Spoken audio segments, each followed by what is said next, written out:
अस्सलाम वालेकुम। आज हम बना रहे हैं कच्चे आम का मुरब्बा। तो आइए देखते हैं कैसे बनेगा। कच्चे आमों को अच्छी तरह से धो के हमने छील लिया और उनको कांटे की मदद से गोद लिया और फिर एक स्टील के बर्तन में उनको डाल के इतना पानी डालना है कि वो अच्छी तरह से डूब जाएं और उनको हल्की आंच पे रख देना है पकने के लिए। उनको इतना पकाना है कि वो गल जाएं। दरमियान में चेक करते जाना है कि कहीं पानी सूख तो नहीं गया। और स्टील का बर्तन भी बहुत ज़रूरी है क्योंकि खट्टी चीज़ कोई भी सिल्वर के बर्तन में नहीं बनानी चाहिए। जब आम गल जाएं तो उनको निकाल लें और जो उनका बाकी पानी हो उसमें हमने चीनी का शीरा बनाना है।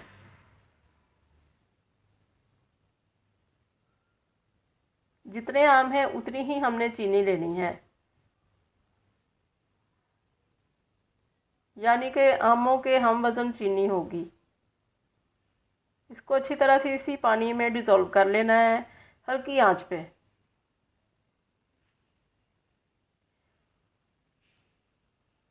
मेरे पास चूँकि थोड़े आम हैं इसलिए मैं इसमें आधा लेमन निचोड़ूंगी। लेमन इसलिए डालते हैं कि इसमें दोबारा से क्रिस्टल ना बने, क्योंकि चीनी में ये सलाहियत होती है जितना ज़्यादा पकाएं वो फिर दोबारा से चीनी बन जाती है।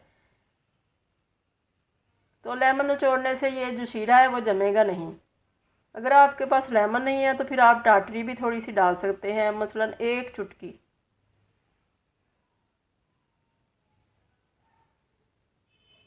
अगर आपके पास 1 किलो आम है और 1 ही किलो आपने चीनी डालनी है तो फिर एक लेमन उसमें डालें और हाफ़ टी स्पून से थोड़ी कम उसमें टाटरी डालें।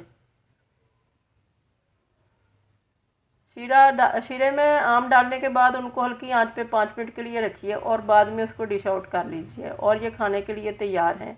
इसमें कोई भी ड्राई फ्रूट नहीं जाता, बाज़ार में ऐसे ही बिकता है और ये सेहत के लिए बहुत अच्छा है। आप भी बनाएं। अल्लाह करे कि आपका बहुत अच्छा बने और अब मुझे दुआओं में याद रखिएगा। अल्लाह हाफिज़।